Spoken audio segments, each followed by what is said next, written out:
2 years ago, a man's fantasy became reality in a form never seen before. SegaXtreme, a giant homebrew community. The motivation for spending his fortune to create the homebrew contest was to encounter new and original Saturn games and spread the word of this truly artistic scene. To realize his dream, Dr. Emerald Nova recruited the top developers of various styles of programming, and the people crowned his friends Iron Devs, the invincible coders of steel. Iron Dev 3D Engines is XL2, Iron Dev Translation is Noah Steam, and Trekkies Unite is Iron Dev Patch. SegaXtreme is the arena where Iron Devs await the challenges of master programmers from around the world. Both the Iron Devs and challengers have 1 year to present their latest work, using all their senses, skills, creativity, there to prepare games and tools never played before. And if ever a new challenger wins over the Iron Devs, they will gain the people's ovation and fame forever. Every battle, Saturn expansion is on the line in SegaXtreme, where master programmers pit their digital files against one another. What inspiration does this year's challengers bring? And how will the Iron Devs fight back? The heat will be on!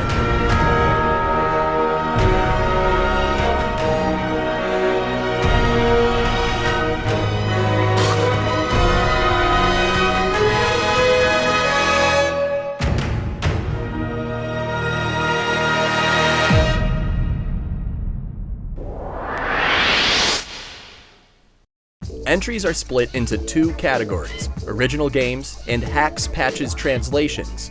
Your SegaXtreme 27th Anniversary Competition judges are longtime Saturn fan Serve 3 Row, researcher and designer David Jimenez, retro YouTuber and documentarian Genovi, Joe engine developer Johannes Fetz, Shiro co-hosts Saturn Dave and Patrick Trainico Trainer, longtime Saturn fan and YouTuber Sega Lord X, Charlie the Unicorn creator and Saturn streamer Film Cow, aka Jason Steele, and me. I'll be reviewing each game by the order in which they were submitted per category, starting with original games.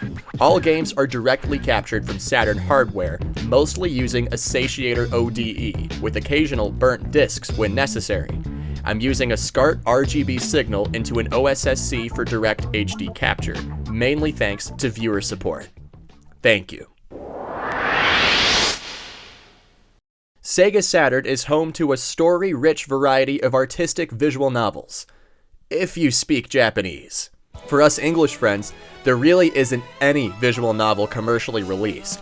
We did get a bunch of neat FMV games like D and Lunacy, slightly filling this void of casual storytelling games. A gentleman by the name of G. Sansigolo is filling this void for real. He's working on 3 visual novels right now, submitting his first into the SegaXtreme Homebrew Contest, The Lighthouse of Sao Bento do Oeste. It does not have any audio at this time, so anything you hear is just stuff I edited in. You play the role of Detective Rene Brass, traveling to the small Brazilian town of Sao Bento do Oeste to investigate the mysterious disappearance of a couple.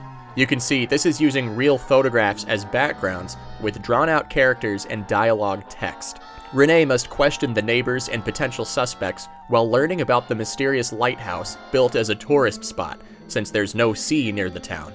I won't say much more about the plot since that would spoil the game. Duh. But I can tell you it is possible to get a bad ending by asking the wrong questions and making the wrong assertions.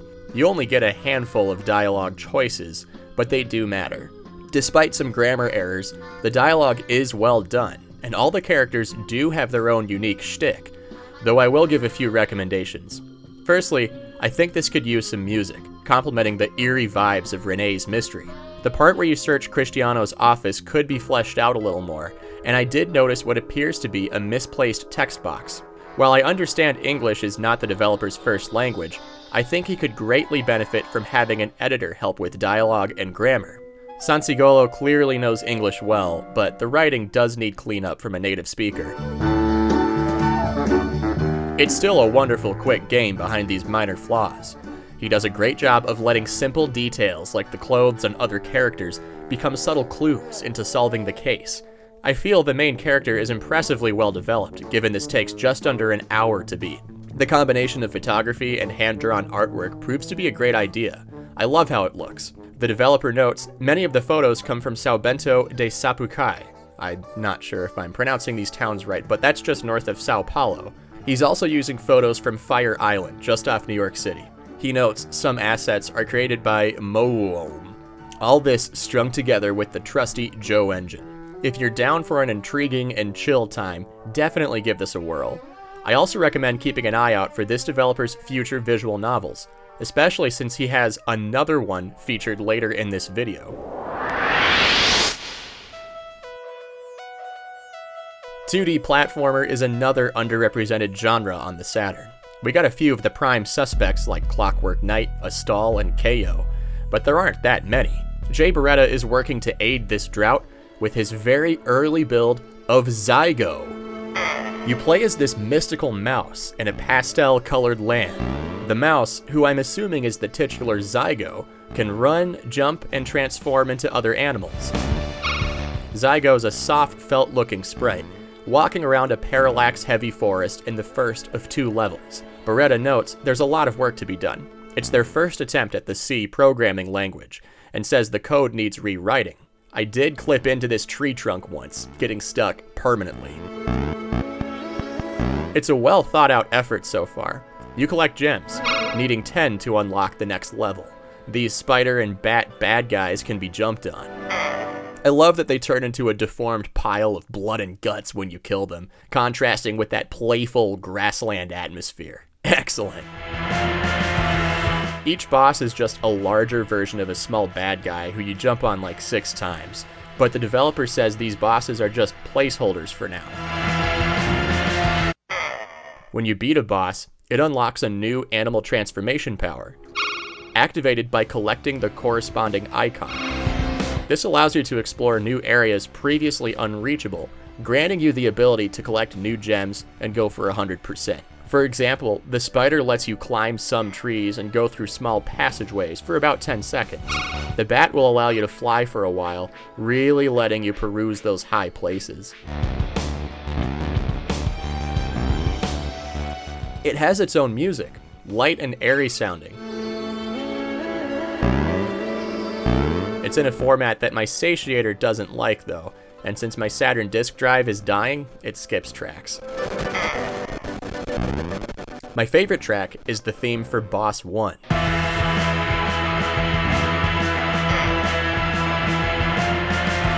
Beretta designed some portions of levels to combine the 2 powers. Use the spider to get up high, then a bat to fly across. Well done. I also appreciate the water physics in Creepy Cave, particularly this little pool that outlets into a waterfall, sending you down a floor below. This is clearly a very early build, but what's shown so far is well thought out level design, complemented with comfy as hell parallax scrolling. I can't wait to see where this project goes and expect great things later on. A few instances of clipping through walls and floors, but still a great showcase of someone's first go at C.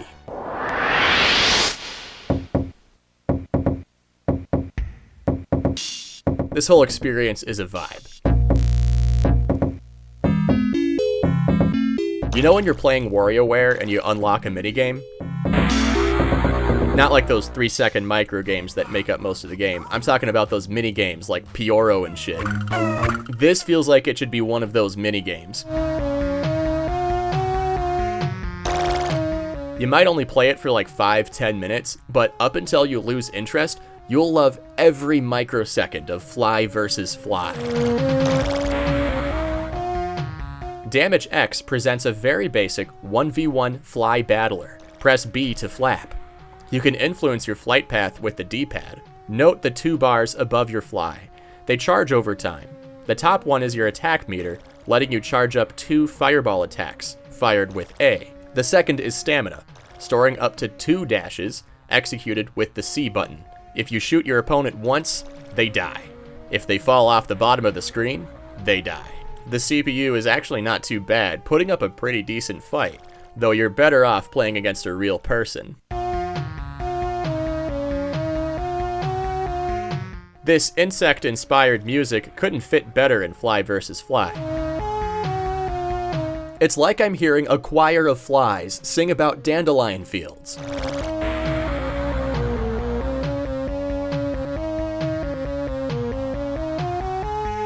But perhaps the best features are the ending screens, seen after winning 3 out of 5 matches. Go home to your dung pile. I knew you were more buzz than brains. I love this game. It's criminally simple, but well executed. I spent no more than 6 minutes playing it against the CPU on my first session, yet it fired so much dopamine straight to my skull.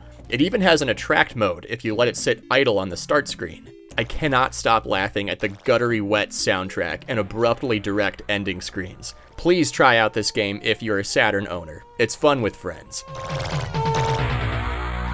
This is the true power of metamorphosis.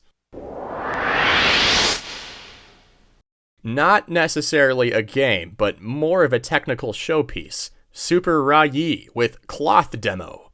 The dev notes, this is not their main entry to the competition, though it is a great show of polygonal physics on the Saturn. In this simple tech demo, you can drag a curtain on this wooden crate and watch parts of the quads roll over the box from various angles. Simple, not exciting on the surface, but what this does accomplish is prove such a physics engine is possible on Saturn. You do not really see a whole lot of cloth physics in the 5th gen, certainly not this complex. The only comparable physics on Saturn that I can think of are the assets in Dead or Alive. Men were a mistake. When analyzing the frames in my editor, I can see this is running at a very consistent 30 frames per second. It does not appear to drop frames at any point. Reye says this is running at 945 segments, 450 quads, and 496 vertices. So the fact that this is able to keep up with all that at 30 FPS is impressive, and they whipped it up in just 2 weekends. Well done.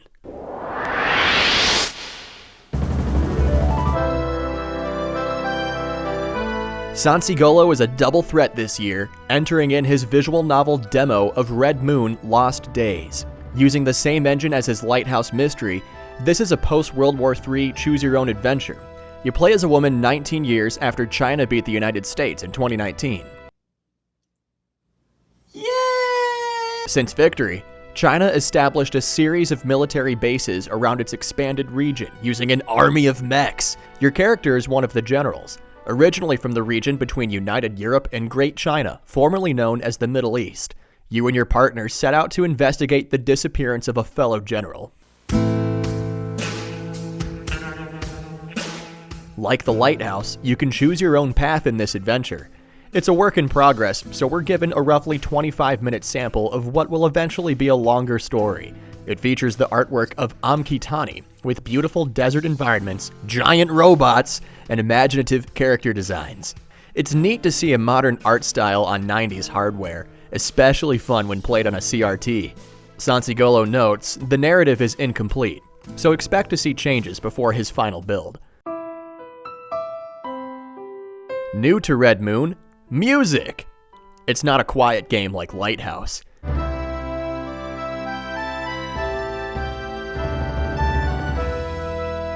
The start menu tunes remind me of something I'd hear in Chinese cinema, but with more post-World War vibes, I guess.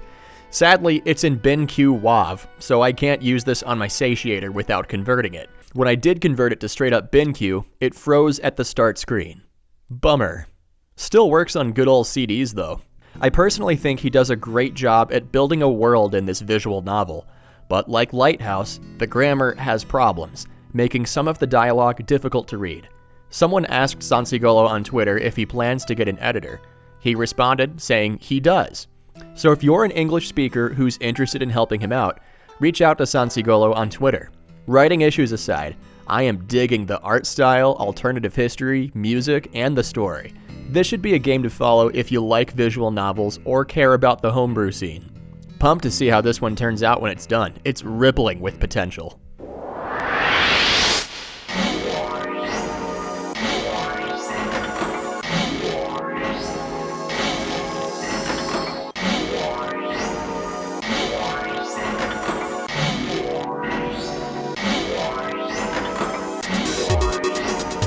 only the greatest memes never die.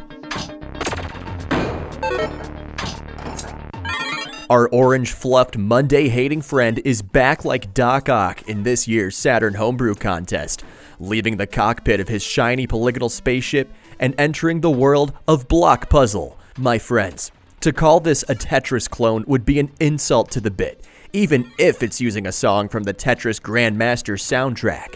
It is a quest to become the Garfield Master. Undefenestrate yourself from the window and crush blocks in Ndiddy's Lasagna universe. Copyright and originality aside, creating Garfield Tetris on a dead video game console from the 90s can be considered an ultimate form of artistic expression. Continuing this legacy is both a bold and brave competition submission. Don't tell me you didn't want this. You abso-fucking-lutely did. The work of Mr. Davis is an essential asset to Sega homebrew jokes. So not only does the Garfield Master carry on the torch, its existence is in fact necessary. Intellectual property is a social construct, John. Its Tetris controls are standard. B and C rotate in either direction. Soft drop with down or A, hard drop with up. No holding pieces. Hardcore gamers only, please. The speed increases as you progress, scoring more for better line breaks. At every 100 pieces, the background changes. More images of that suspiciously smug cat mug, gazing into your being as you smash lines, relentlessly keeping the pulse of your match beating, breaking blocks and not sweats. The speed slows down at certain points, only to speed up again. Upon failure, you learn your rank, and hear crisp tones of friends from Garfield and Friends. Player 1 had a bad day. Technically speaking, the Garf plays very well, and the music ripped from Tetris Grandmaster is flame emoji. A variety of delightful sounds click with each clack and clonk of the 4 squared shapes. Look at how happy Garfield is playing video games in the monitor's glow. There's something unnervingly wholesome about this. Each rank bestows you with the honor of another Garfield character. I seem to peek out at Irma, meaning I need to hate Mondays more to best this feline beast. Ndiddy challenges players to survive an onslaught of 1,000 pieces, saying on Discord, if anyone beats this game, let Ndiddy know.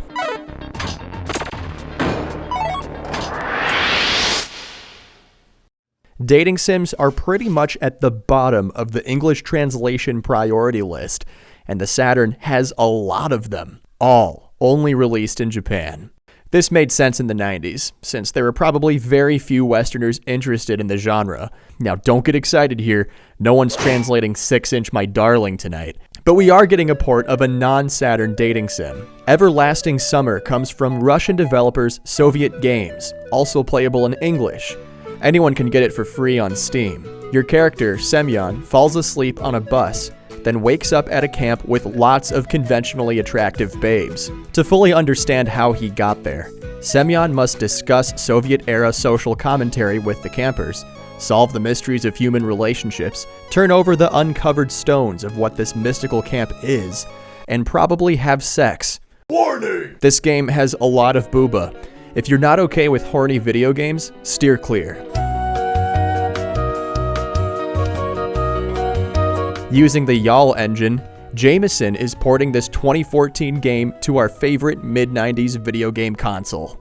This is very much a work in progress. The dialogue chains are broken. They jump around and sometimes crash. Sometimes shit glitches out, and you see breasts when you shouldn't. All the selectable dialogue options I ran into are still in Russian, so I can't really get anywhere with the babes. There's also no sound at this time. But again, this is a work in progress. The artwork looks amazing on the Saturn when it works, and it runs at glorious 480i resolution. I think it's very cool to see someone port a modern game to this 27-year-old machine. Jameson! I look forward to playing this when it's complete. Great work so far. Jameson is also bringing us a quick little puzzle game themed after cartoon ponies, seemingly as a public shout-out, somewhat of a meme, amongst the SegaXtreme Discord community. A handful of users frequently post My Little Pony art and memes into the server, so Jameson decided to archive all the pony pics from this year and make each into a 15-tile puzzle, all collected into this 15Xtreme package for your Sega Saturn console. It's a simple game and a pretty simple shoutout, giving you the option to randomly select a puzzle or thumb through and pick you. Oh. Alright, now for the record, while I'm not an avid viewer of My Little Pony, I don't mind the occasional pony content, but I was not prepared for the horny ponies. Jameson! Most of the ponies in this puzzler are wholesome, colorful, and kind of alright. If you are a fan of the 15-tile puzzle game and also a fan of all types of ponies, then go ahead and give this a shot. If not, don't.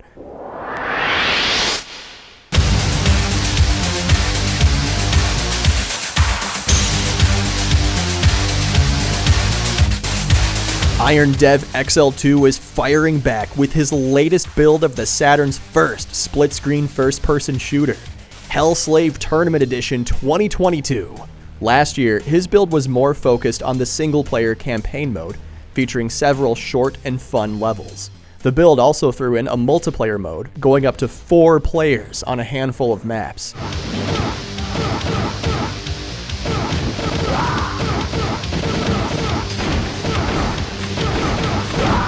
This year, he's bringing us a fleshed out demo of Deathmatch mode with a whopping 8 maps, capable of up to 4 human players with additional bots.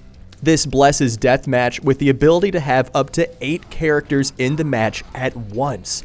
That's like 1 human and 7 bots, 4 humans and 4 bots, etc. The CPU opponents are not too shabby, though you do start to recognize their patterns after a while. Even after you've mastered their bullshit, they can still blow you to bits on those smaller maps, especially when you load it up with 8 characters. Just look at this untethered insanity. It's like they unlocked all the jail cells and gave everybody guns.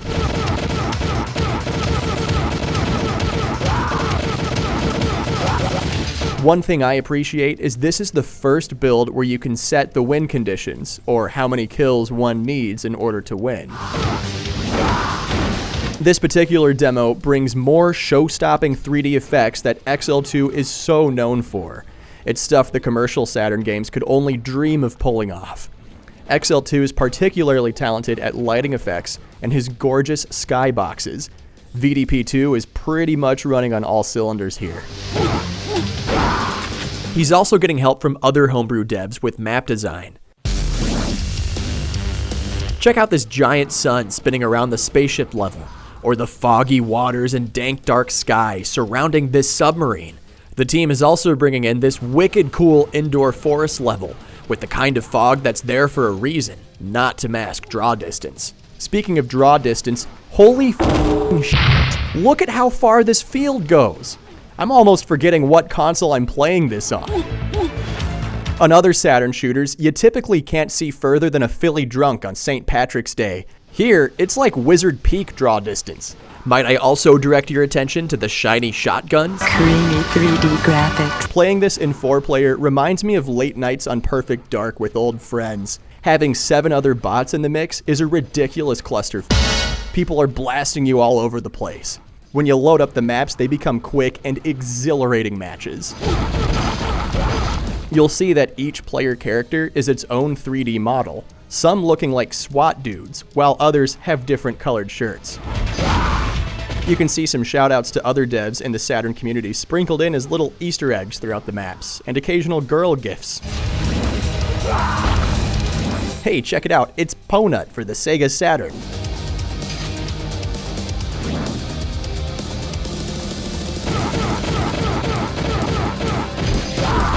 The controls are using the exact same layout as Power Slave. You move and turn with the D-pad, strafe with the shoulder buttons, fire with A, double jump with B, hold X to look up or down, double tap X to recenter your view, and cycle through weapons with Y and Z. You start with a pistol and a knife, and can find things like a shotgun, flamethrower, and a snake staff that shoots fireballs. Health and ammo spawn in nooks and crannies. Collecting ammo will refill whatever weapon you're holding. If you're new to Saturn Homebrew, I urge you to check out this multiplayer demo, along with XL2's single-player Hellslave, released last year. He's constantly pulling off stuff we've never seen on the Saturn, and it's an absolute trip. He notes, this build might be prone to crashing, but I've yet to have that happen on real hardware. What a fantastic effort from this iron dev.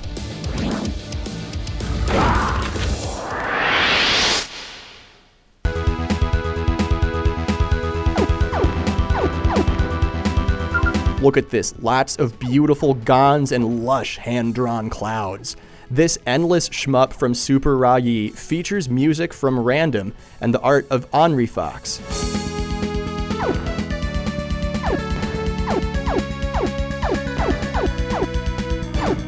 They're using Reye's own model converter to bring in the 3D ships, and Ponut's PoneSound driver to convert the music and other sounds.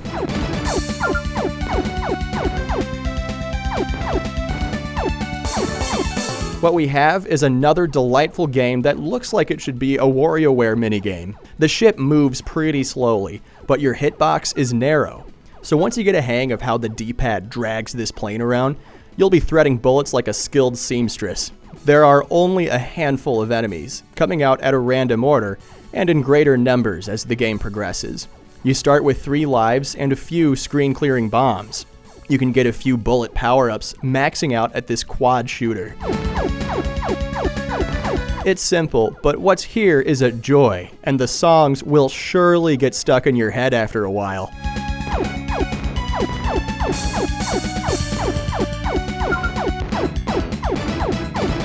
Random told me when making this song, he kept thinking Gradius, but on Earth. You won't spend a ton of time playing this, but the time you will spend will likely be pretty enjoyable, unless you don't like the ship speed. The scrolling clouds and tiny ships are a delight to look at. I hope this becomes a more fleshed out game in the future. I do really enjoy what's here. Check it out, 1,000,000 points!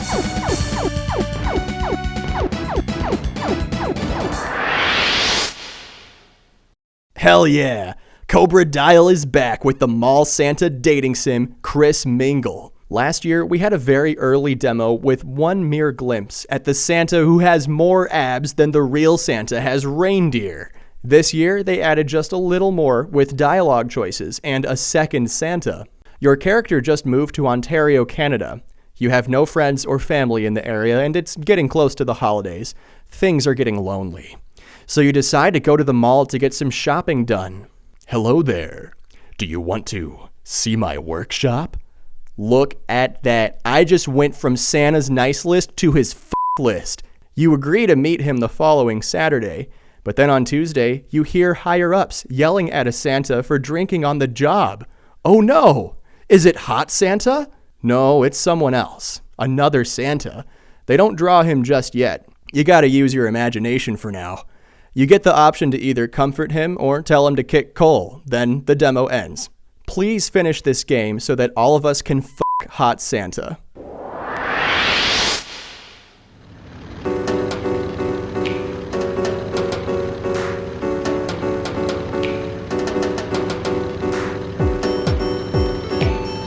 The Doctor himself, along with Xenos Interactive and the help of a few others, are bringing in Blue Skies. Fly in a classic red biplane sprite around this spacious 3D archipelago. Go through a yellow dot to spark a course challenge while enjoying a delightful selection of original music tracks on your radio.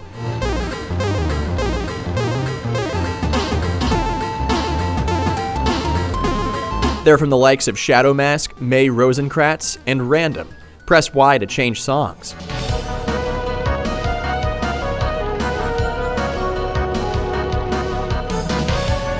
Anyone who's part of the SegaXtreme or Shiro Discord servers likely saw screenshots of this up-and-coming project. It's an absolute delight to play. The controls are reasonable, the islands are lush, and the courses are very fun to fly through. A music selection fit for the Outrun stereo complements what we're looking at pretty damn well.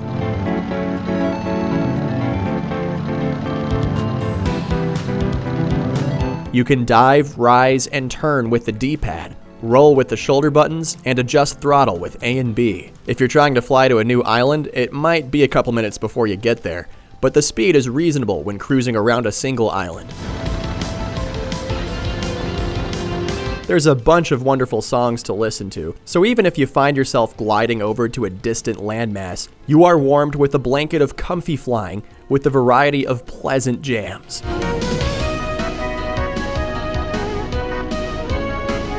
There are a handful of courses, mainly around the starting island.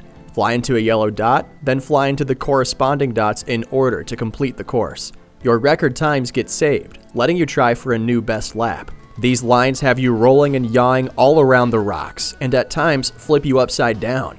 It's a treat.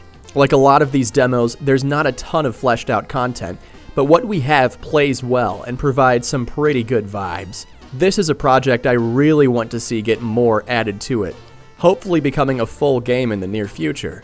I would highly recommend trying this out.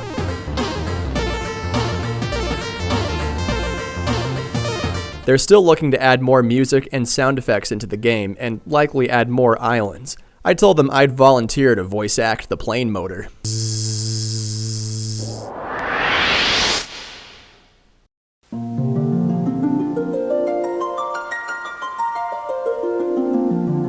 The little side project from Iron Dev Trekkies Unite is back again. Progress of his Final Fantasy I port to the Sega Saturn. Last year, he had a very basic overworld map that you could walk on and change characters with face buttons.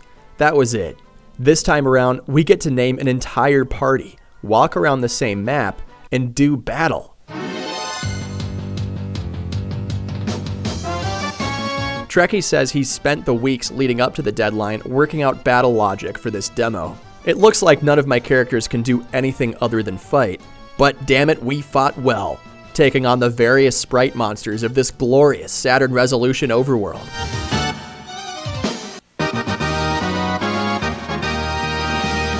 Having all the assets take advantage of the console's larger resolution makes this feel like an honest-to-Sega top port instead of just an emulator. If you want to try this out, you'll need to find your own Final Fantasy NES ROM and use CD Mage to get it into the Saturn disk image. Otherwise, this screen pops up. It's a little more involved than patching a translation file to a Saturn disk, but it's doable. There should be resources on the internet that can help, and Trekkie sort of tells us how to do it. So yeah, not a full port yet, but a lot of progress on the game engine since last year. Very excited to see how this plays later down the line.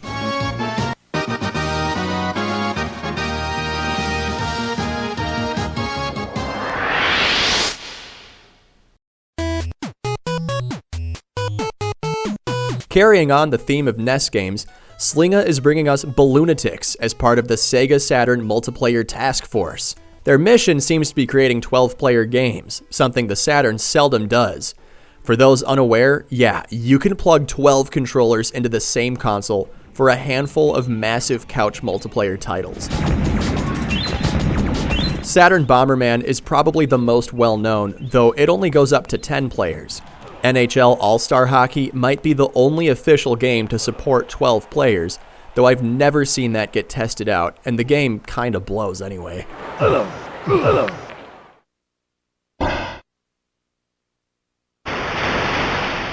To put it simply, Ballonatics is 12-player balloon fight. Yup, absolutely nuts. I wasn't able to scrounge together 11 other people, but can you imagine what that would be like? Just a ton of balloon fighters all swarming the same map. For those unaware, the game inspiring Ballonatics is a very basic battler. You can flap with A and move side to side with the D-pad. You start with 2 balloons. If someone lands on top of them, they pop.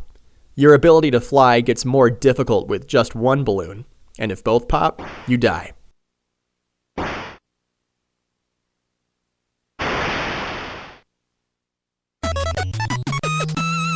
There's other things that can kill you too, like these zappers and the fish hiding below the murky waters. There's not much of a one-player mode here, just these bonus stage mock-ups where you can pop up to 100 balloons. You can also play these with other people, though the balloon counter is shared. The UI is pretty raw, but you should be able to switch between about a dozen levels and select game modes quickly once you figure it out. There's also debug text available at the push of a button. Pro Panda Tip! Hold A, B, C, and Start for a rapid reset to the main menu. There is no in-game pause menu that does this. This is actually meant to be played in widescreen, so if you have a flat screen, stretch this out and be proud about it. Here's another crazy thing. Ballonatics has been in development off and on since 2003. Yeah, nearly 2 decades in the making. I'm sure Slinga took breaks, but still. So, Balloon Fight is my favorite NES game of all time. Big fan. Therefore, I'm a big fan of Ballonatics. I would really love to see someone get a 12-player Ballonatics match someday. If this happens, please record it.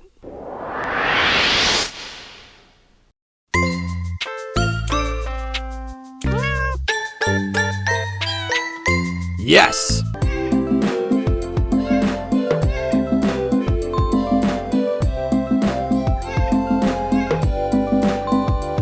Many of us who follow the homebrew scene are very happy to see CubeCat make its valiant, adorable return. We played an earlier demo of this 3D platformer at last year's homebrew contest. It got second place, the closest to beating XL2's Hellslave since contest judging began. Kind of a dumb stat since last year was the first time they had judges, but whatever. It had 3 levels, where the objective is to get to the ball of yarn at the end, then bounce it all the way back to the warp rug at the beginning. Comparing 7 Shades' 2022 build is a stark contrast. This catastrophically cute platformer has come double leaps and bounds since last year. You can see much better water graphics with environment reflections, more detailed skyboxes with plush hand-drawn sprites, and some new features to the level design. There's 3 all-new levels in this demo, with more obstacles and a greater gameplay scope overall. My biggest complaint with last year's Cubic Feline is you couldn't grab the ball, you could only bounce it. Now, you can grab it. Cat will move slower when grabbing. This makes it easier to meow-neuver the yarn around small platforms while keeping the challenge pure. There's also checkpoints, where Cat respawns if it dies, and the yarn respawns if you knock it in the water. New this year are the Cube Rats. They kill you if you touch them, and they can't be killed by CubeCat as far as I can tell. To make matters more spooky, they float. You get 3 hit points and unlimited lives in this demo. Fun fact! According to an in-game sign, CubeCat's pronoun is they, joining Knights as Saturn's non-binary champions. Each level has 20 bells if you want to go for 100% completion. You can bounce on the yarn for extra height, so for some of the bells, you have to bring the yarn with. One of the new obstacles, laser walls. Yarn can pass through, CubeCat cannot. These paw print switches turn off some of the laser walls. You also get bouncy trampolines and pressure switches that move platforms. The level design is very smart. It feels and looks like a commercial quality Saturn game, especially when we reach level 3.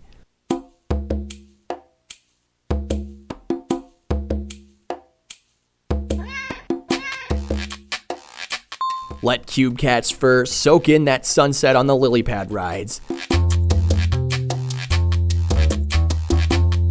The environment switch amazed me.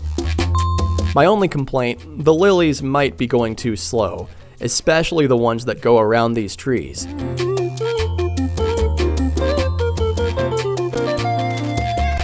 I understand they should be slow if you want to bounce the yarn on them, so maybe a solution is to have 2 pads spinning around each tree. Other than that, the level design here is clever.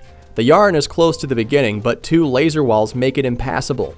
So you must jump across the pond on either side of this landscape to get 2 switches that turn them off.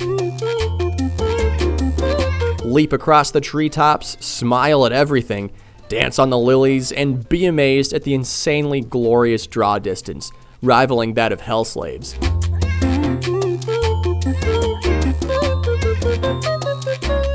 I also have to talk about the music. 7 Shades brings us a nice, cozy, cute, cat-tacular set of tracks. They fit the game perfectly. CubeCat has style. Unfortunately, all these new features seem to be making CubeCat more prone to crashing. Seven Shades says they worked hard to get all this new Cubic content ready for the contest deadline, but they had to leave in a few bugs in order to make time. Seven Shades plans to release a more polished version of this demo sometime soon. It's a very fun game to play casually, and to speedrun, maybe also just to gaze longingly at. Hopefully it stops being Cube Crash here in the near future. Look out for updates from Seven Shades on SegaXtreme. Excellent work no matter what way you slice it. This is damn impressive, and might be making the Iron devs sweat a little.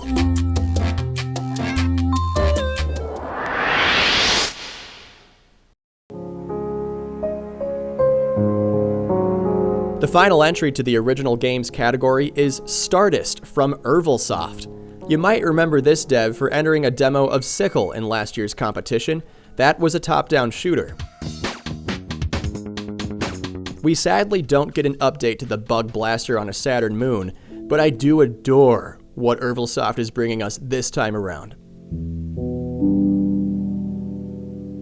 Stardist is not just an ordinary painting game. It's a painting game that's chill as f***. Listen to that lovely soft piano in the background as you create your own art on the 2D powerhouse.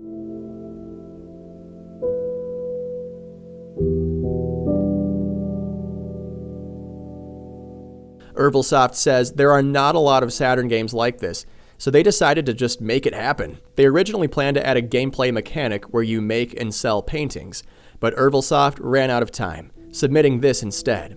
I still love it. You can choose from a few basic tools like brushes, an eraser, paint bucket, shapes, and select things to copy and paste around your canvas.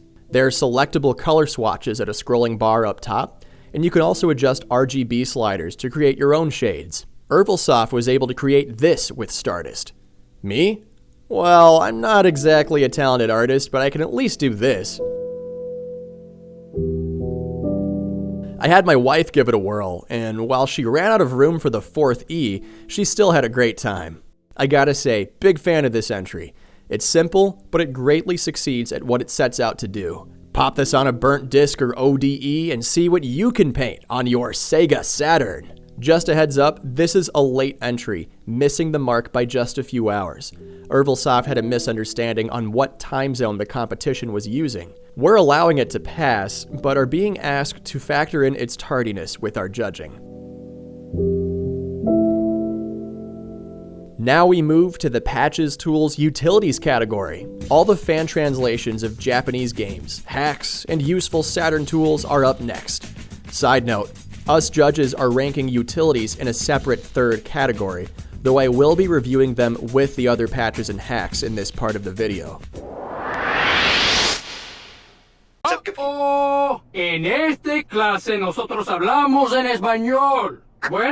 Bueno. There are more languages than just Japanese and English. Despite struggling in English-speaking territories, the Saturn was pretty successful in Portugal, Spain, and some parts of South America. Sega Saturn contraprogramate. My man Stika says a big reason for the Portugal success is Dragon Ball Z. They weren't amazing games, but that didn't matter. The people wanted Dragon Ball. Dragon Ball Z Idainaru got released in Europe as DBZ Legend, but all the menu text is only in French, and the cutscenes are still in Japanese with no subtitles. Straight out of Spain, Petito is exacting revenge for the Spanish-speaking Saturn fans. They translated nearly all the text to Spanish, using the Japanese original. When I asked, Petito confirmed this Dragon Ball game was also pretty popular in Spain. I can't really tell you anything about the quality of the language translation, since my Spanish is probably worse than that of award-winning substitute teacher Peggy Hill. Yo poder ver que usted ser caballo razonable. But I can tell you how it looks and where the text is. Pretty much everything that is not in a cutscene is translated. All menus, HUDs, the animated pause screen, it's all in Spanish. As for those FMVs and spoken dialogue, they're still in Japanese. Some patch devs like Trekkies Unite are able to put subtitles over FMVs and replace the original scenes in-game. Perhaps someone can help facilitate cutscene subs for this Spanish patch.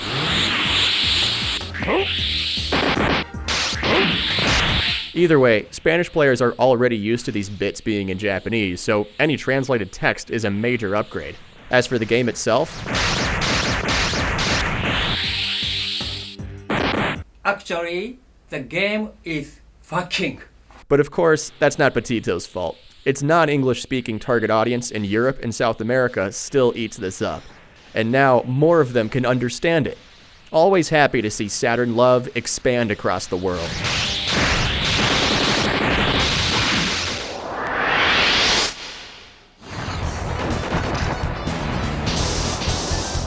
Nearing target.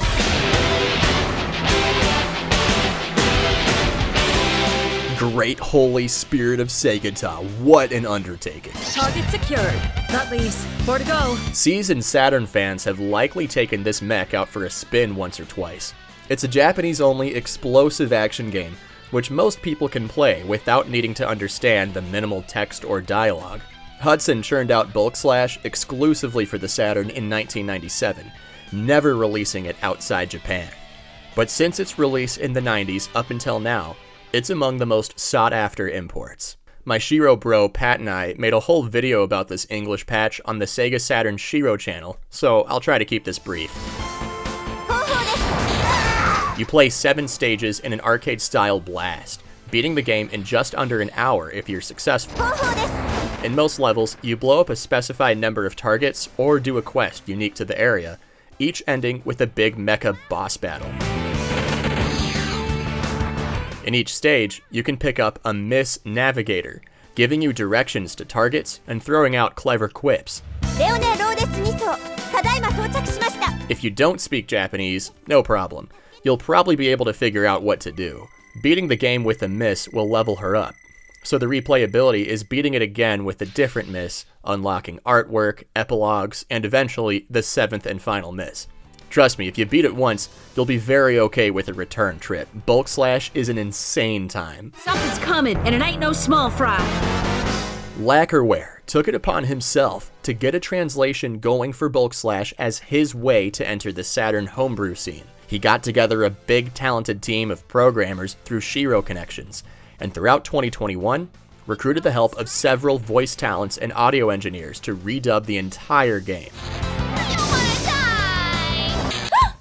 One energy shots. That's redubbing all 7 Miss Navigators, the main characters, and even the FMV cutscenes. The love that bloomed on that battlefield will... They had a guy redo the music, sound effects, and audio for these hard-coded FMV videos so that they could be put in English dialogue instead of just settling for subtitles. Thus ended the ambitions of one Alois Gardner. Cherry on top, they threw in twin-stick controls for the lucky fans who own a pair of these plastic dongs.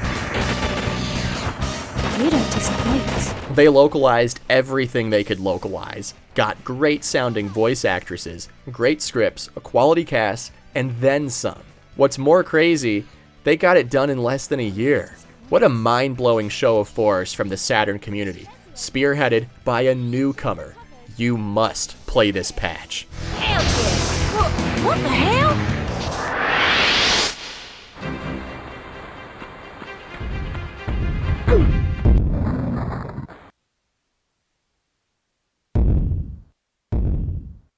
This is a mysterious contest entry. A user by the name Ross is sliding this Tomb Raider demo into the thread, providing no description as to what it is. The Saturn already has Tomb Raider. Despite what official PlayStation Twitter accounts seem to believe, Sega's machine is the first to bring us Miss Lara Croft. So what the heck is this homebrew demo? Is it the rumored Tomb Raider 2 porting project? No, it's not. At a quick glance, it's just a demo disc with the Lost Valley level from Tomb Raider 1. Plays pretty much like it does in the original game. Some other judges, homebrew devs, and I tried figuring out how this is different. Here's what we noticed. First off, the Lara model is changed. She has battle damage with more cuts, scrapes, and tattered triangular boulder containers. The water texture is different, changing it to a simpler surface. Like a wannabe DF Retro, I compared the demo modes between Ross's hack and that of the Saturn original. We can see the resolution is wider, getting rid of the black sidebars as some call them. This is something the Medusa team already did though, but Medusa's not doing all these neat texture mods. Some on-screen text and menu items are also switched around. Through playing the game, we can also see there are added puzzles, extra enemies, and a proper sky with stars and a moon. Pretty cool.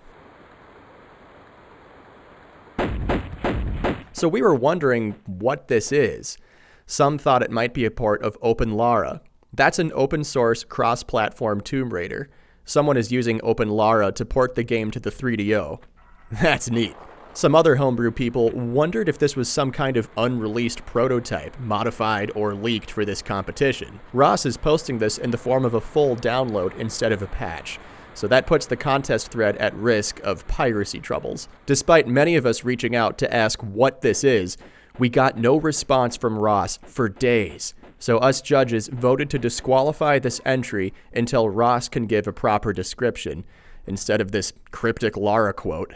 Then, Ross responded, saying that bloody Lara is always in a predicament. That's it. Ross replied to my message eventually with "Hack-a-doodle-doo." He gave that reply to VBT as well. In the thread, Ross responded to allegations against his attitude by describing his joke responses, before finally private messaging an actual description to the contest host, Dr. Emerald Nova. Then Ross got upset when Nova posted the description publicly. It's a custom-built disc, by the way. That's what it is. So yeah, Ross got disqualified. An interesting project, but considering the drama Ross sparked, I doubt we will see any more updates on this in the homebrew contest. I wanted to include this entry in my video anyway, just for the sake of documenting. I have no idea where Ross will be posting these in the future.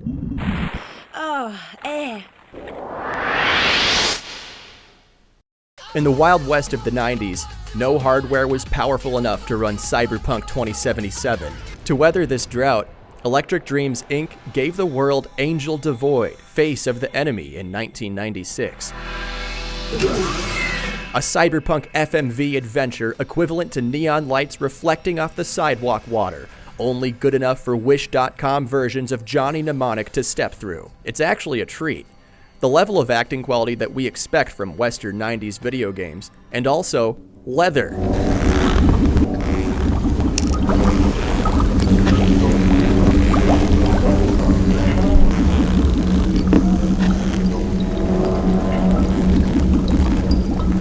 I'm sure someone out there likes this fit. It got localized from English to Japanese and ported to the Saturn and PlayStation, renaming it Deathmask, but only for the Nippon.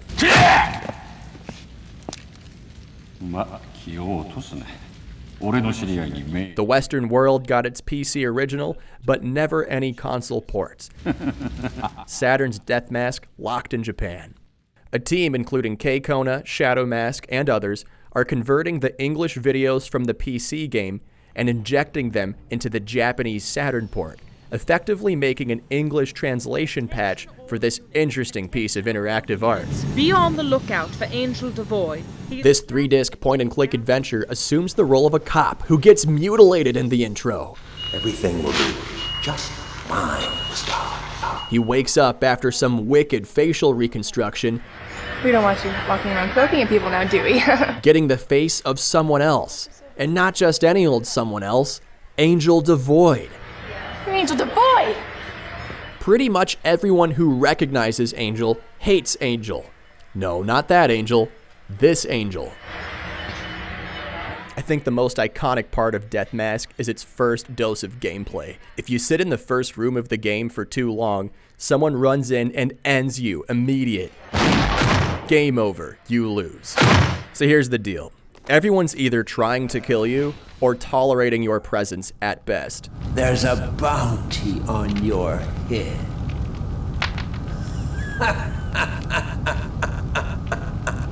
You get inventory, collect items, get killed by babes, kill babes, have drinks with other babes, solve a babe's grenade puzzle that can kill you, and die a lot. There's a bunch of trial and error, but the respawn points after death are forgiving. Its save system is forgiving too. My God, if it isn't Angel Devoid. Leading up to some interactions, you can choose to stay neutral, be mean, or be nice. With little way to know ahead of time, you must pick the correct mood, or face death. Angel, I didn't think you'd be in this part of the city after... Sometimes you don't get to choose the mood, and instead watch what happens to these enigmatic supporting characters. I'd recommend playing this with some kind of video guide to reference whenever you get stuck. Deathmask is otherwise pretty easy to get along with.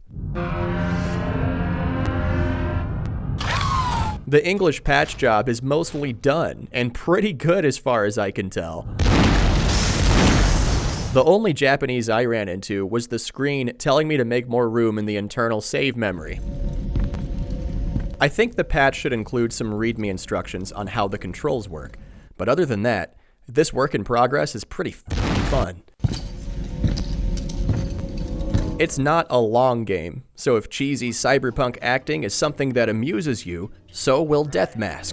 Well, you sure did pick quite the night to be here. It's quite an alive fish tank in the old life of lives, if you know what I'm saying. I want to thank the team very much for expanding the Saturn library for English speakers. You've got that crazy look in your eye, Angel. I firmly believe that all games deserve localization preservation, even if they're not at the top of a Racket Boy recommendation list. Here's a fun fact. Saturn Dave wrote up an article asking someone to do this Deathmask translation since all the videos originated in English. Then right after that, the team stepped up and said, heck, we'll do it. And here we are. Go on. Get out of here. Now here's something for the homebrew developers. Not so much for the gamers. Reye is giving the world their 3D model converter. It converts .obj files into stuff the Saturn can use. I'm saying obj instead of OBJ because I'm assuming all the viewers are 12. Reye is using this for their tank game. He says it can support up to 256 meshes in one file. Each can be 256 vertices, quads, and materials. Those can either be solid colors or reference to a texture file. Texture files not included. The .obj files are very commonly used for 3D modeling. You can also install your own plugins for other formats. Now, I'm not a programmer, so I don't exactly know how useful this is, but I imagine being able to easily convert these models to something the Saturn can talk to must be useful.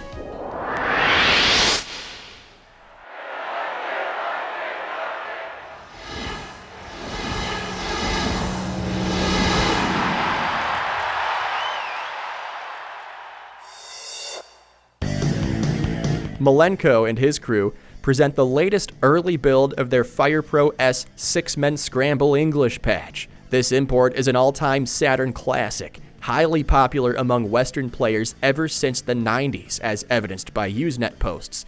They've been buying this import for a long time.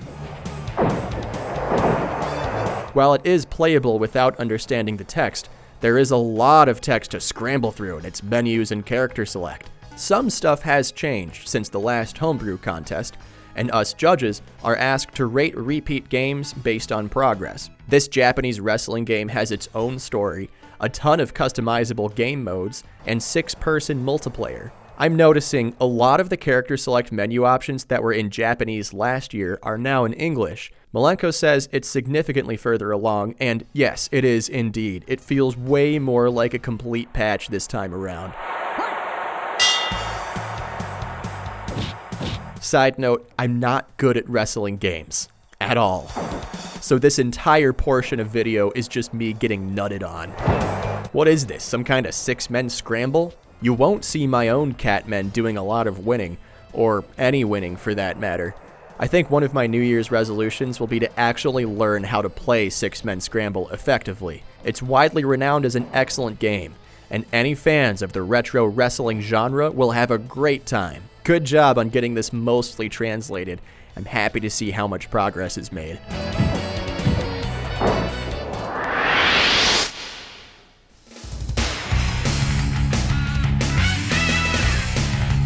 The same team brings us a translation of another Japan-only wrestling game, FirePro Blazing Tornado.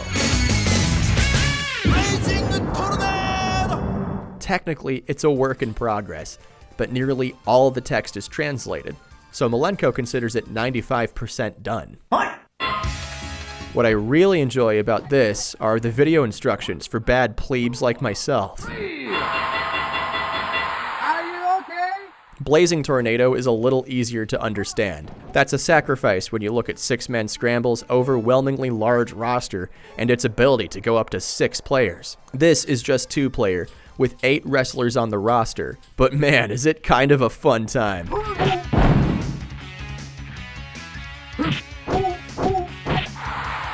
Just like in all wrestling games, I'm getting my nutsack run over with motorcycle tires, just destroyed in the first 2 rounds of this elimination match. You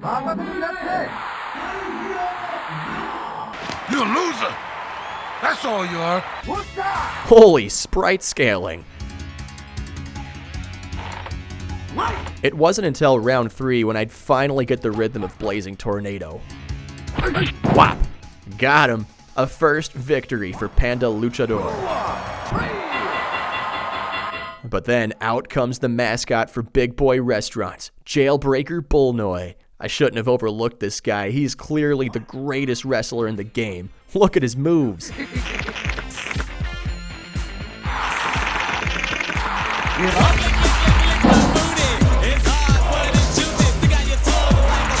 It was at this point when I realized I was finished. Sure enough, my third of 4 wrestlemen succumbed to his suffocating temple. Thighs so thick that Colonel Sanders got him on speed dial.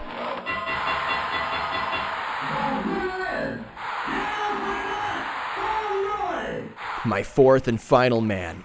I know my only way out is the lame way out. He has no idea I know this hack. Watch this. 18, 19, 20.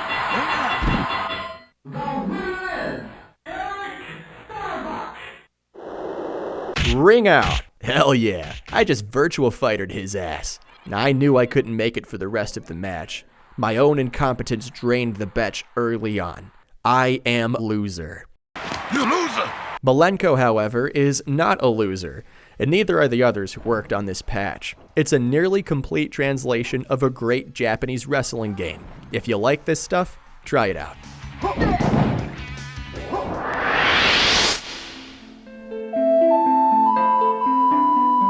This entry is a joyful shock to many of us Saturn fans and contest judges. Mr. Conan, the main man who brought us the English patch of Lunar Silver Star Story last year, is back. He's announcing this project to the public in the form of this playable demo on the Homebrew Competition. It's not 100% done. He's submitting a preview build of Lunar 2. It's just Disc 1 for now, with the working designs text from the PS1 localization inserted into this Saturn version. This text could change later. The save load slots are not translated yet, and some of the spells and other items still have problems that need to be worked out. There are a lot of battle texts that are still untranslated since they're stored as images. Conan said he's got a long list of things left to do. Booting it up, we can see the FMV scenes are still in Japanese. These have yet to be translated, and they're also very long. But goddamn, they look good. No video card here, pals. Warning! Some light booba, but not like in the dating sim. Just some Sailor Moon vibes. Jesus Christ, lady, it's snowing. Unfree the nips, they're freezing clean off. But the text in-game is working pretty okay. A lot of the menu text is still in Japanese, so if you're not familiar with this game and you're gonna take the plunge, have fun. Oh god, the battle screens! Boomerang delivers a whack. Oh damn, yes it does. Bruh, I love this end battle jam.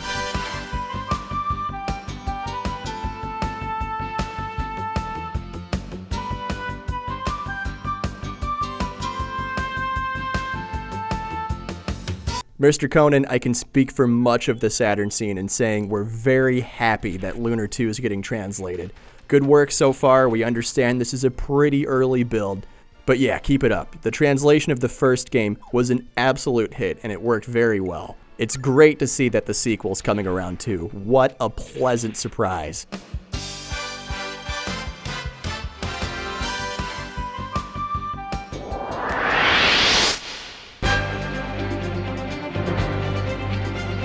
Iron Dev Trekkies Unite won last year's patch translations category with his mostly finished Grandia translation. The only key thing he was missing were cutscenes with subtitles. Right after the contest deadline, he finished up those cutscenes, uploading a basically complete patch for the public. You might say that's a few weeks too late, but for SegaXtreme 27, Trekkies is about 11 months early. He says at this point, everything should be in English. So while he says it's 0.9.6, it's pretty much done. It also has various bug fixes and corrected typos. This 2-disc JRPG got an English translation for the PlayStation, but its Saturn port stayed in the land of the rising sun. Many fans of the game consider Sega's Grandia to be the ultimate version. You can see the wonderful marriage between polygons and sprites this machine does so well. Even though you could play this in English on other platforms, being able to do so on the Saturn is the revenge us Sega fans deserve. With more of these patches come retribution for the Western Saturn loyalists. If you enjoy JRPGs that break the mold of PSP games, then you'll have a great time playing Grandia. Its graphical style, upbeat, pleasant storytelling, and dope as fuck maps will keep you hooked, unraveling the stories of these ancient lands in a nice, warm adventure. It also takes more than 80 hours to 100%, so get ready for a long one. I asked Trekkies if this is done, since it looks pretty much done. He says all that there's left to do is correct a few more typos. So if you happen to notice any, let him know. This amazing translation job likely won't win the category again this year, since we're being asked to judge based on progress.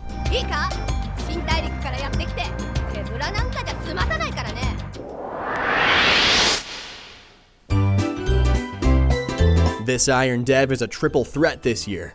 Trekkies is submitting his translation of Sega Age's I Love Mickey Mouse, I Love Donald Duck. I mean, who doesn't love Mr. Duckless? So, origin story. These two Mega Drive games were ported to the Saturn as part of this Sega Ages collection, but that was only released in Japan. Everything's in Japanese, but they're platformers, so they're pretty much playable. The first is Castle of Illusion starring Mickey Mouse, a straightforward yet tough as nails platformer that's pleasing to the eyes. Quackshot starring Donald Duck has some more required reading. There's an inventory menu that you have to use. Characters also talk to you in levels, often giving hints on where to go and how to proceed. A non-Japanese speaker would need a guide to play this. For example, in the Mexico level, in order to know I need a key from Duckburg to get into the ruins, I would need to be able to read this text box. So turns out, a translation for this platformer is useful for gameplay. It's also nice to just understand the cutesy plot.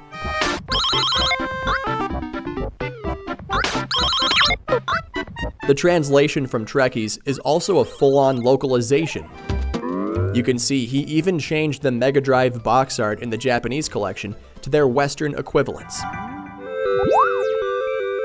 On top of his attention to detail, these are both very fun and challenging side-scrollers that I'd highly recommend you try out in their glorious Saturn forms, especially now that they're in English. In case you were wondering, these are not running on Genesis emulators. Source assets from the games were ported to Saturn hardware. Trekkie says he can't even put in the US version of Castle of Illusion. When he tries that, the game crashes hard, he says. So no, you can't just go injecting Alien Soldier into the game's code. This ain't cotton.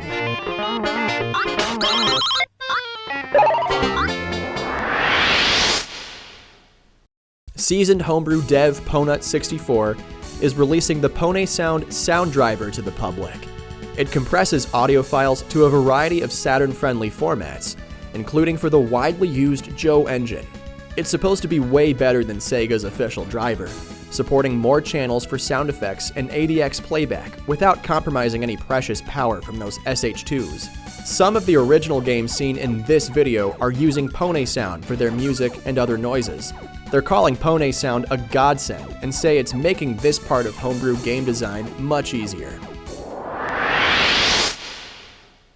Cafe Alpha, legendary dev of the pseudo-Saturn boot cart software, is entering in their Save Repack utility. In the before time, one would need a full pseudo-Saturn to use the save data utility. Mine can only have pseudo-Saturn Lite. Now, us Lite users can use this tool. On the PC side, this lets you convert emulator game saves to a format the Saturn talks to, burn them to a disk with the Save Data Manager program, then use said disk on your Saturn to dump those save files to the console's internal memory. In short, you can use this to continue games you emulate on your real console. Technically, you don't even need a pseudo-Saturn cart to get this to work. If you have a mod chip, or use the swap trick like a caveman, the save files are on that disk along with the Save Data Manager program, so if you get it to boot, it'll just work. That's just nuts. You can also edit the hex data of your save files if you're into that shit. This also talks to my satiator and even lets me dump my console BIOS to it. Holy hell! This is metal. This is fucking nuts. For those unfamiliar, pseudo-Saturn's primary purpose is to boot burned games on a vanilla console, though it's the Save Repacker that Cafe Alpha is submitting to the contest.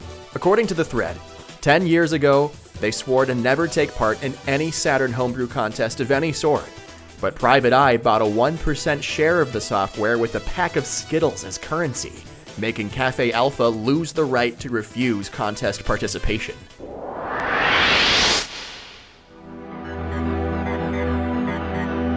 This is Night of Dragon's big dingus entry, the 9-incher, the river monster as seen on Discovery Channel, a grim dark strategy RPG only on the Saturn, never released outside Japan, now being translated by one of the scene's greatest. Here is an early build of the Wachenroder translation. Knight may have yet to win a SegaXtreme Homebrew contest, but make no mistake, without him, this scene wouldn't be close to half of what it is today. Holy shit, this game's story is not happy. Without too many spoilers, you play as 16-year-old Lucian in a town overcome by the smog and soot of over-industrialization. It's so bad that much of the lower class live with a disease that makes any light burn their skin, along with gradually killing off their respiratory system. The royal upper class that dominates this island does not give a flying Garfinkel about their plight. But the music is amazing!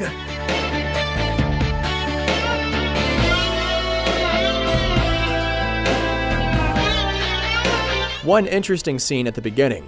Lucian is trying to get fight money to help his dying sister, who could croak any day now. He goes to this man in black to get inside some kind of fight-to-the-death tournament. He gives him some rare sword that Lucian can activate thanks to his troubled past. The man tells Lucian, to get into the competition, kill this man. Oh, the plot gets darker and darker from there. This battle system is interesting.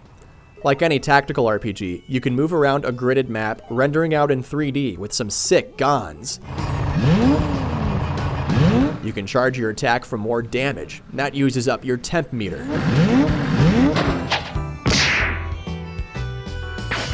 This recharges with each turn. Or you can use a tech attack, which plays out in this fully 3D attack sequence where you can watch your opponent get their teeth cracked on the ground. It's fun. Not a standard run-of-the-mill Final Fantasy Tactics wannabe. So what does Knight have so far? Pretty much all the English text is injected. He's using the GameFAQs translation guide from Glenn Rudy III and Yumi Makita, but the patch is not done yet. Knight still has to adjust the font to better fit these text boxes, and then he'll run through and retranslate parts where it's needed, also give some items their correct titles and descriptions. This is a rough draft. To my understanding, you could beat the game with this patch right now, but Knight still has a lot of cleanup work to do before this is close to 100%. The story behind this GameFAQs translation is actually really sweet. Glenn and Yumi met at a library they both went to frequently. He'd ask her about the Japanese Saturn games he's playing, asking what certain things mean. Yumi was planning a career as a translator, and Glenn asked if they could translate Wachenroder together. Before they got to it, they fell in love. then worked on this translation guide as a couple's hobby. They call it the translation that love built. Nice that a game with such a dark plotline has this positive real-life story. No idea what's up with Glenn and Yumi nowadays, but I hope they're doing well, and also hope they know their hard work is coming to life in localization. Night of Dragon is also throwing in the latest version of his Sega Saturn patcher tool. This PC program is exactly what it sounds like, a way to patch your Saturn games. Simply load up your disk image, find the SSP file, then the patcher will create a bin queue of whatever game you're patching into its new modified form. It also lets you put in your own CDs to patch. Yeah, just pop it in the disk drive. Of course, this doesn't rewrite the CD since that would be pretty much impossible, but it will use the CD's data to generate the patched bin queue on your computer. This is becoming the tool for patching games and creating patches. Straight ahead. Knight worked with countless homebrew devs on getting their hacks to work with this software. It's easy to use and works very well. Seriously, patching your Saturn games couldn't be easier. I can safely say, without his work into this program, the patching scene would not even be close to what it is today. My grandfather always says you can never have enough options. Knight's third entry embodies the spirit of this wisdom with his Saturn Save Converter. This is what it sounds like. You can take save files generated by the console, by emulators, or whatever you got lying around, and convert them to a gajillion different formats. So if you want to continue your Pebble Beach Golf Links career on Oeste, you can.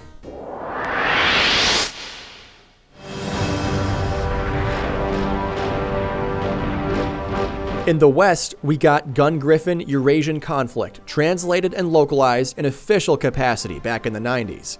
But its sequel came right when the console was struggling outside its home country, so GunGriffon 2 stayed there. People who watch Samwise of the South, known for real as the Southern Sega gentleman, known also as the only YouTuber who could steal your girl in 10 seconds flat, loves GunGriffon. He sings its songs from sunup to sundown.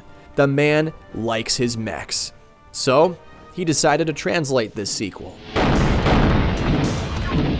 The SSG is releasing an extremely early alpha build to the homebrew contest. It's basically a proof of concept.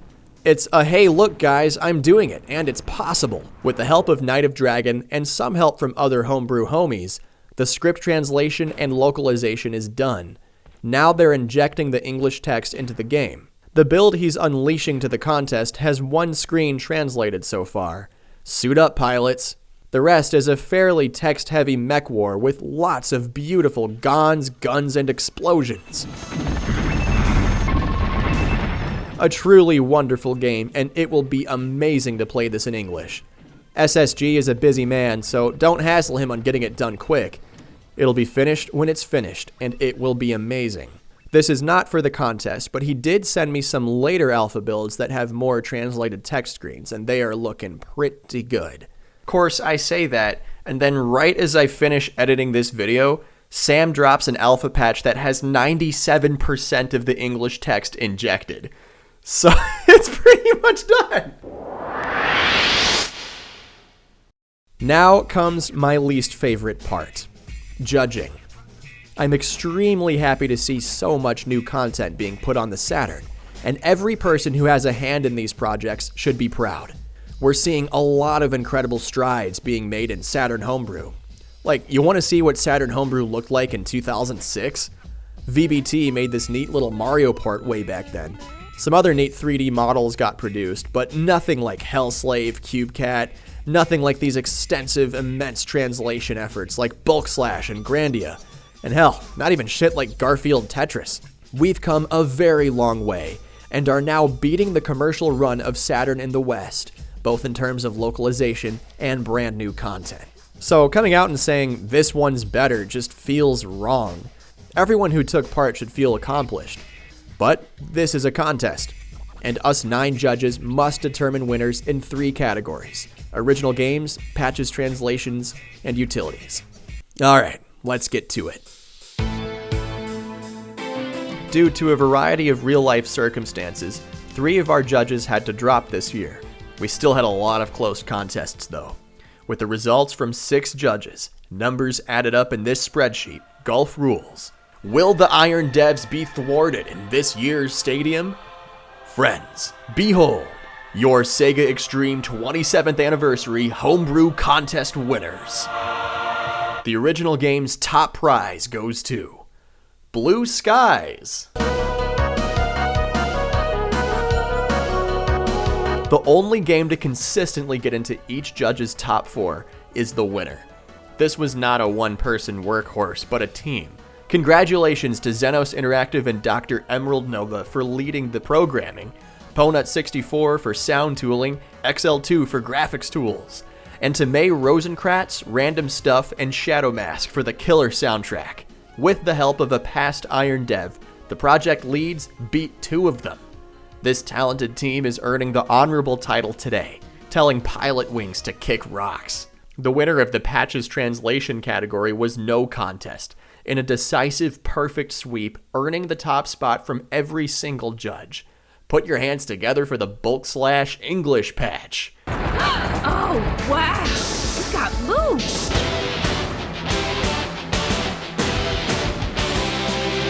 This is far from a one-person project. Dozens of people are on the team, though the only Iron Dev to help was Trekkies Unite, credited in special thanks.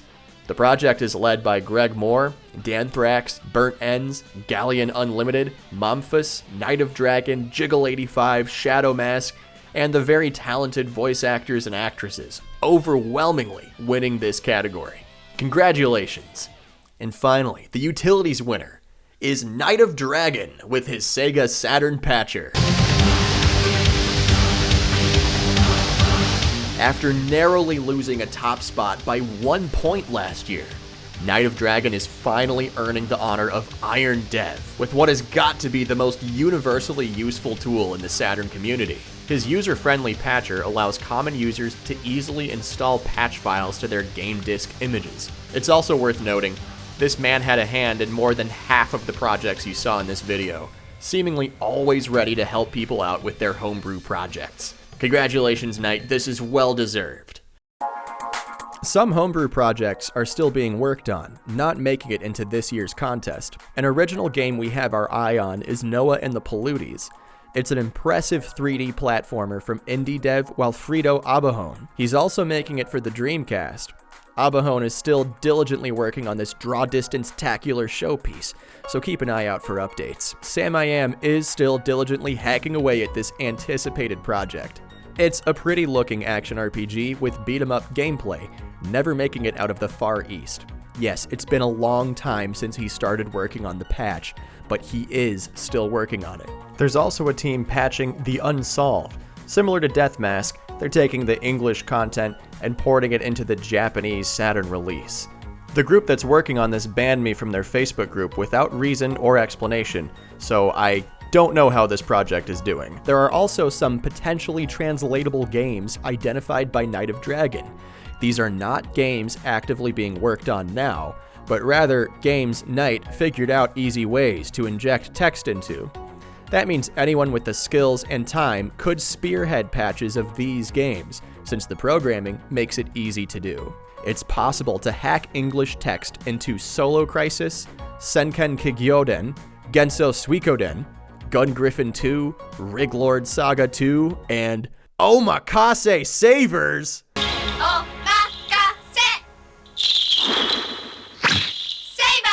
Alright guys, I'm putting out the bounty now. To whoever leads and finishes an English patch for Omakase Savers, I will buy you a Sega Saturn game valued at around $100 USD. No joke, I'll do it. This is a game I loved playing even without understanding a damn thing about it, and I thoroughly enjoy playing it with English text and subs. If you want to learn more, I wrote a whole damn article about it. I'll link it in the description. The Saturn community is clearly alive and well. Growth in both the homebrew community and player base is expanding rapidly thanks to these projects, better emulation software, and more ODE options. Keep those capacitors in good shape, everybody. Sega's benchmark of engineering excellence is our future.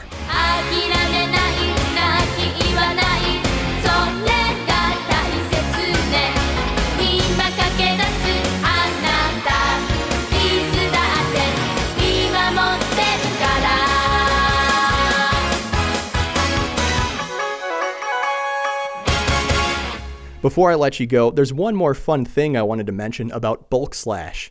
The patch devs tell me they tried putting in Pebble Beach legend Craig the Walrus Stadler as a navigator. Hell yeah. Great shot, right down the middle. Getting the portrait of old Craig injected and converting the voice clips was apparently very easy, but their major roadblock is the way animations play out. They are not frames. Instead, it's this mess of pixel vomit sorted into each animation frame by the way the game's programmed. They'd have to figure out which pixel is part of what animation and individually remap them to properly animate Craig. Theoretically, it can be done, but it would be insanely laborious and probably not worth the unforgiving time commitment. Night of Dragon discussed some possible ways to accomplish this in the Shiro Discord server, so perhaps someday it could be done. But it's much more of an undertaking than previously expected. As Craig the Walrus Stadler once said, "You're never gonna make it leaving it short." Stadler! He's on fire! On the bright side, Malenko is cracking NBA Jam TE to put in Craig as a playable character. It's pretty much there. The progress is playable. Look at him. He gave me an early build of this jam hack, and there he is. Currently, he's hijacking Minnesota's mascot Crunch for this character. Malenko's getting better looking Craig faces from a pixel artist. Launches a 3. He's on fire! In the meantime, he also put in Reptile and Sonic. Check out Sonic's dunk. Look at his face. The Saturn fanbase lives in very exciting times.